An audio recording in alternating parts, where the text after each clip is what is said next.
నమస్తే, this is Shaurya. Welcome to our channel. మరి ఈ రోజు మనతో పాటు టీడీపీ అధికార ప్రతినిధి విజయ్ కిరణ్ గారు ఉన్నారు. మరి వారితో మాట్లాడి జోగి రమేష్ కి సంబంధించి నకిలీ మద్యానికి సంబంధించి కేసు ఏదైతే ఇప్పుడు వైరల్ అవుతూ ఉందో దానికి సంబంధించిన ఒక వీడియో కూడా రిలీజ్ అయింది.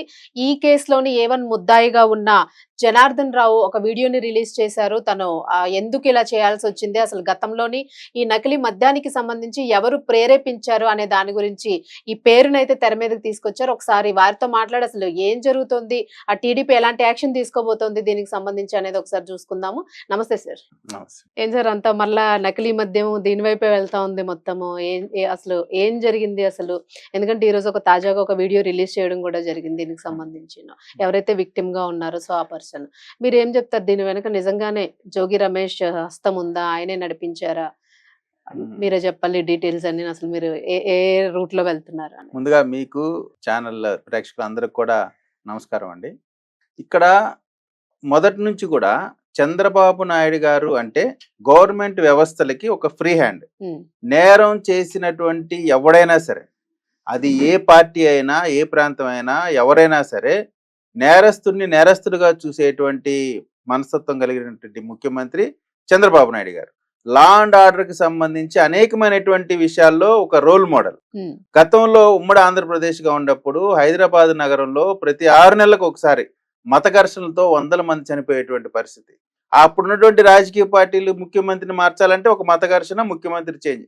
అటువంటి భయంకరమైన సిచ్యువేషన్స్ లో చంద్రబాబు నాయుడు గారు ముఖ్యమంత్రి అయిన తర్వాత రాష్ట్రంలో లా అండ్ ఆర్డర్ అనేది ఎలా ఉంటది, ఎలా ఉండాలి అని జనాలకి రుచి చూపించినటువంటి, దేశానికి ఒక రోల్ మోడల్గా ఉన్నటువంటి గొప్ప నాయకుడు చంద్రబాబు నాయుడు గారు. అటువంటి నాయకుడు ముఖ్యమంత్రిగా ఉన్న సందర్భంగా ఒక తప్పు జరుగుతుంది అంటే ఆ తప్పుని తప్పుగా చూసి దాన్ని పార్టీలతో సంబంధం లేకుండా వాళ్ళు పట్టి జైల్లో కూర్చోబెట్టేటువంటి పరిస్థితి ఉంది అంటే కేవలం అది ప్రజల కోసం. ఎందుకంటే గతంలో జంగారెడ్డిగూడెంలో దరిదాపుగా 27 మంది కల్తీ మద్యం తాగి చనిపోయారు. ఎందుకని చనిపోయారు? అక్కడ జరుగుతున్నటువంటి ఆ కల్తీని అప్పుడున్నటువంటి ప్రభుత్వానికి సంబంధించిన వ్యవస్థలు పట్టించుకోకపోవటం వలన. దాన్ని కాని వాళ్ళు ముందరగానే పట్టుకొని ఉంటే ఆ యొక్క 27 కుటుంబాలు ఈ రోజున అనాథులయ్యేటువంటి పరిస్థితి ఉండేది కాదు. ఆ 27 మరణాలు జరిగి ఉండేవి కాదు. కానీ ఈ రోజున అటువంటి కార్యక్రమం జరుగుతుంది అనే శాఖల వారికి తెలిసిన వెంటనే దాన్ని పట్టుకోవటం, దాన్ని తీసుకొచ్చి చట్టం ముందు నిలబట్టి ఇవన్నీ జరగటం వల్ల జనాలకి మరణాలు జరగకుండా, ఇబ్బందులు జరగకుండా ఆపినటువంటి గొప్ప విషయం. దీన్ని సహజంగా ఏ రాష్ట్రంలో అయినా సరే ఎవరైనా దొంగను పట్టుకుంటే దొంగను పట్టుకున్నారంటారు, కానీ నువ్వు దొంగను ఎందుకు పట్టుకున్నావు, ఇప్పుడు ఎందుకు పట్టుకున్నావు, అప్పుడు ఎందుకు పట్టుకోలేదు. దీనిలో చంద్రబాబు నాయుడు గారికి, లోకేష్ గారికి ముడిపెట్టి మాట్లాడటం అంటే ఇది ఏదో ప్రతి దాంట్లో కూడా రాజకీయం. ఎందుకంటే రాజకీయం తప్ప, అంటే రాజకీయం అంటే మామూలు రాజకీయం చేస్తే పర్వాలేదు. రాజశేఖర్ గారి టైంలో రాజకీయం జరిగింది, చంద్రబాబు నాయుడు గారికి ఇద్దరు ఉన్నప్పుడు రాజకీయాలు జరిగినాయి. అప్పుడు ఇటువంటి పరిస్థితి లేదు. ఇప్పుడున్నటువంటి పరిస్థితి అత్యంత క్రూరమైనటువంటి కాలకేయులు ఉన్నటువంటి ఈ పరిస్థితిలో చంద్రబాబు నాయుడు గారు పోరాటం చేస్తుంది రాజకీయ పార్టీతో కాదు, కాలకేయులు పార్టీ. కాబట్టే ఈ రోజున ఎవరిని కూడా ఉపేక్షించట్లేదు. ఉక్కు పాదంతో తొక్కి పడేస్తా ఉన్నారు నేరస్తుల్ని, చట్ట వ్యతిరేక కార్యక్రమాలు చేసే వాళ్ళని. రాష్ట్రానికి మంచి జరిగే దాంట్లో ఎక్కడా కూడా వెనకాడనటువంటి గొప్ప నాయకుడు చంద్రబాబు నాయుడు గారు. మరి ముఖ్యంగా జోగి రమేష్ కి సంబంధించిన అంశం ఈ రోజున బయటకు వచ్చింది అంటే, జోగి రమేష్ ఏ విధంగా అక్కడ డంపు దొరికింది. ఇక ఎక్కడ జనరల్ గా ఇప్పుడు ఒక మర్డర్ జరిగింది అనుకోండి, ఆ మర్డర్ జరిగిన దగ్గరికి మనం అంతా ఒక రాజకీయ పార్టీ వెళ్ళి అదంతా వీడియోలు తీసి అక్కడ ఒక పెద్ద డ్రామా క్రియేట్ చేయడం ఎప్పుడు మనం చూడలా. లేదు ఒక దొంగతనం జరిగితే అక్కడికి వెళ్ళి చూడలా. కానీ మొట్టమొదటిసారి జోగి రమేష్ పోలీసులు దాన్ని పట్టుకున్న తర్వాత, ఇదేదో వైసీపీ నాయకులు పట్టుకోవాలా, పోలీసులు పట్టుకున్నారు, ఎక్సైజ్ డిపార్ట్మెంట్ వాళ్ళు పట్టుకున్నారు. దాని దగ్గరికి అతను వైసీపీకి సంబంధించిన వాళ్ళకు ఉండేటువంటి అనుచరులను పక్కన వేసుకొని, వీడియోగ్రాఫర్లను పెట్టుకొని, మైకులు పెట్టుకొని దాన్ని సందర్శిస్తాడు. సందర్శించి అదేదో వైసీపీ నాయకులు జోగి రమేష్ పట్టుకున్నట్టు, నేనే పట్టుకున్నాను చూడండి, టీడీపీ గవర్నమెంట్ ఎవరు పట్టించుకున్నారు, మేము పట్టుకున్నాం, దొంగను మేము చట్టం ముందు నిలబెట్టాం, ఆడొచ్చి వికృతమైనటువంటి చేష్టలు చేశాడు. తీరా చూస్తే ఏంట్రా అంటే ఈ కుట్ర మొత్తంకి సూత్రధారుడు జోగి రమేష్. అతనికి ఒక విచిత్రమైనటువంటి రాజకీయ ఎత్తుగడలు. గతంలో చంద్రబాబు నాయుడు గారు ఇంటికి తాడు కట్టి ఇంటిపైన దాడి చేయడానికి వెళ్తే మంత్రి పదవి వచ్చింది. అంతే అంటారు. అప్పుడు అదే విధంగా ఇప్పుడు కూడా హ్మ్.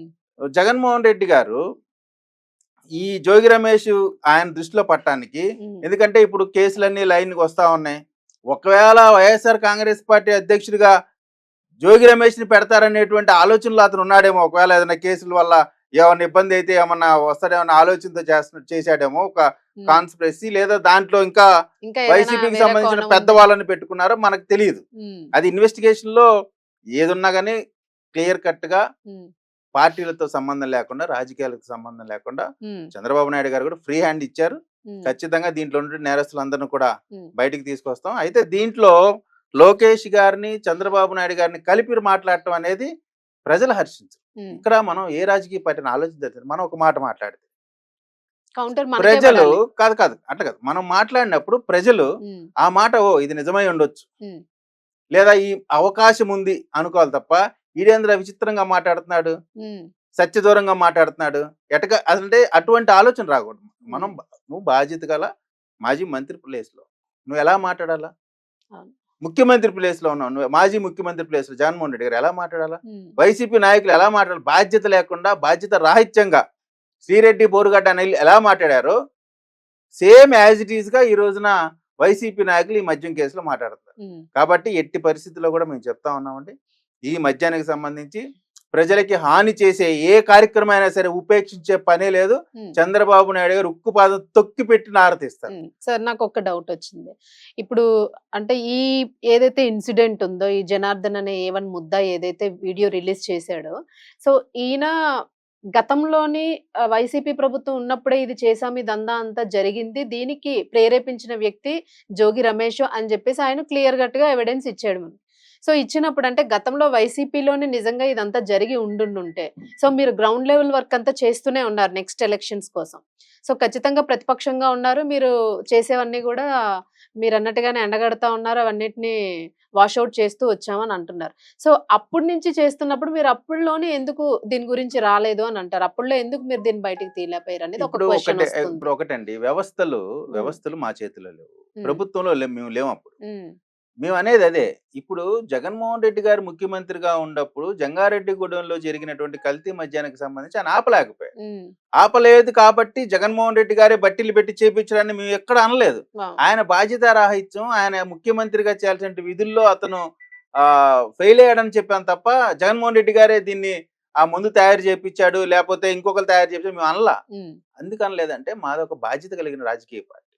కాబట్టి మేము అటువంటి తప్పుడు ఆరోపణలు చేయం. హ్మ్. అతను చేయాల్సినటువంటి విధుల్లో నిర్లక్ష్యం వహించాడు. ఆయన నిర్లక్ష్యం వల్ల కింద వ్యవస్థలన్నీ కూడా నిర్వీర్యం అయిపోయినాయి అనేటువంటి మాట చెప్పాం. హ్మ్. వీళ్ళ గురించి లిక్కర్‌కి సంబంధించి డైరెక్ట్ ఈ మద్యం పాలిసీలో చేసినటువంటి స్కామ్‌ల గురించి మేమే బయట పెట్టాం. మేమే తీసాం. మేమే చెప్పాం. హ్మ్. సో, ఇప్పుడు కూడా మేము తప్పు చేసిన వాడిని మేము పట్టుకొని చేస్తున్న సందర్భంలో ఒక ప్రతిపక్ష పార్టీకి మీరు ప్రతిపక్ష పార్టీయే. హ్మ్. ప్రతిపక్ష నాయకుడివి కాదు. హ్మ్. నాయకుడంటే అసెంబ్లీకి సంబంధించి ఓన్లీ అవును. నీదొక రాజకీయ పార్టీగా ప్రతిపక్ష పార్టీ. నువ్వు ఎంత బాధ్యతగా ఉండాలా? వాస్తవంగా జగన్మోహన్ రెడ్డి గారు చంద్రబాబు నాయుడు గారిని, కొల్లు రవీంద్ర గారిని, ఎక్సైజ్ డిపార్ట్మెంట్‌ని అభినందించాలా. హ్మ్. ఇటువంటి తప్పుడు డంపుల్ని పట్టుకున్నారు. కానీ వీళ్ళు నానా యాగి చేస్తున్నారంటే దీని వెనక వైఎస్ఆర్ కాంగ్రెస్ పార్టీ రాజకీయ కుట్ర ఉంది అనేటువంటిది స్పష్టమైంది. హ్మ్. ఇవాళ ఏదో జగన్మోహన్ రావు ఊరికే మాటలే చెప్పలా, వీడియో ఒకటే చెప్పలా. హ్మ్. అతను స్పష్టంగా ఫోన్ డేటాతో సహా హ్మ్. బయట పెట్టాడు. హ్మ్. ఏదో ఊరికే మాటలతో చెప్పి ఏదో ఇప్పుడు ఎవిడెన్స్ ఈ విట్‌నెస్ ఎవరైతే ఎవరైతే ముద్దాయి ఉన్నాడో విక్టిమ్ ఉన్నాడు. అతను విక్టిమ్ ముద్దాయి A1 ముద్దాయిగా ముద్దాయి ఉన్న వ్యక్తి. ఉన్నాడో హ్మ్. ఆ ముద్దాయి జోగి రమేష్ దీంట్లో వెనకున్నాడు అనేటువంటి మాట ఊరికే మాటగా ఏదో వీడియోలో రిలీజ్ చేయాల. హ్మ్. జోగి రమేష్‌తో అతను చేసిన ట్రాన్సాక్షన్, ఏ టైంకి వాళ్ళ ఇంటికి వెళ్ళాను, ఓకే. ఎంతసేపు మాట్లాడాను, ఎవరెవరితో మాట్లాడాను, నేను వెళ్ళినప్పుడు ఎవరెవరున్నారు, ఆయన హ్మ్. సోదరుడు ఎవరున్నారు, పిఏ ఎవరున్నారు, అక్కడ లోకల్ లీడర్లు ఎవరున్నారు. అంటే ఇదేదో ఇప్పుడు వైసీపీ వాళ్ళు ఏం చేస్తారంటే ఇదంతా ఎంతో ప్రొవోక్ చేయొచ్చో, లేదో భయపెట్టో, బెదిరించో చెప్పారు అనేటువంటి డ్రామా మళ్ళీ స్టార్ట్ చేస్తారు. ఆల్రెడీ వాళ్ళ సోషల్ హ్మ్. మీడియా పనిలో ఆల్రెడీ కొనేసుంటారు. కొనేసి ఇక రకరకాలుగా చెప్పిస్తున్నారు అనేది చెప్తారు. కూడా ఖచ్చితంగా కానీ వస్తుంది. ఇక్కడ మనం ఆలోచించాల్సింది ఏంటంటే ఆయన ఏ టైం ఆ ఇంటికెళ్ళాడు. హ్మ్. అక్కడ గూగుల్ టేక్ ఓవర్‌లు వస్తాయి. అవును. అసలు మీకు ఒక్కటే చెప్తా ఉన్నానండి. సో, విచారణ హై ఎండ్‌లో జరిగిద్ది. హ్మ్. తప్పుడోడు మళ్ళీ మళ్ళీ చెప్తున్నానండి. ఈ కుట్రలో ఉన్నటువంటి ఎవడిని వదిలే సమస్య లేదు. హ్మ్. ఒక్కొక్కడిని స్కిన్ తీసేయటం గ్యారంటీ. ఉమ్, ఏదైతే చర్మం ఒలుస్తా అంటారు చూడు, అట్లా చర్మం ఒలవటం గ్యారంటీ. చర్మం ఒలవటం అంటే ఫిజికల్‌గా ఏదో పీకటం అని కాదు. వాళ్ళు చేసిన ప్రతి తప్పుని ఉమ్, ఇవాళ ప్రజలుని ఏ విధంగా భయభ్రాంతులకు గురి చేశారు, ఏ విధంగా వీళ్ళు చేస్తా ఉన్నారు, ప్రభుత్వం పైన అప్రతిష్ట పాలు చేయడానికి ఏ విధంగా వీటన్నిటిని ఖచ్చితంగా అడ్రస్ చేస్తారు ఉమ్. విచారణ సంస్థలు.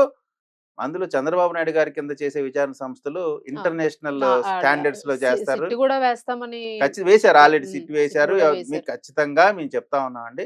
ఈ కల్తీ మద్యానికి సంబంధించి ఈ కుట్రలో ఎవరున్నా వాళ్ళెవరిని వదిలే ప్రసక్తే లేదు. ఉమ్, అలా కాకుండా ఇంకా ఎవరైనా ఎక్కడైనా తప్పుడు కార్యక్రమాలు చేసినా వాళ్ళందరికీ కూడా హెచ్చరిక చేస్తా ఉన్నాం. ఈ ప్రభుత్వం ఎట్టి పరిస్థితిలో ఒప్పుకోదు. ఉమ్. ప్రజలకి హాని కలిగించే, చెడు కలిగించే ఏ కార్యక్రమాన్ని చంద్రబాబు నాయుడు గారు ఒప్పుకోరు, ఒప్పుకోరు, ఒప్పుకోరు.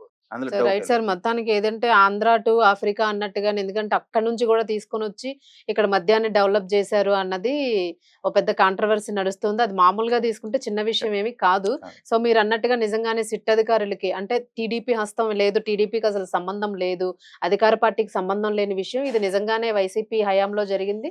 అలాగే వైసీపీకి సంబంధించిన మనుషులే అన్నది ఒక కొంత క్లారిటీ వస్తుంది కాబట్టి, సో ముందు ముందుకి ఎలాంటి పర్యవసానాలు ఉండబోతున్నాయి, అలాగే ఏం ఫేస్ చేయాల్సి ఉంటుంది అన్నదైతే మాత్రం ఖచ్చితంగా మీరు చెప్పినట్లుగా వెయిట్ చేయాల్సి అయితే ఉంటుంది. Thank you thank sir. You.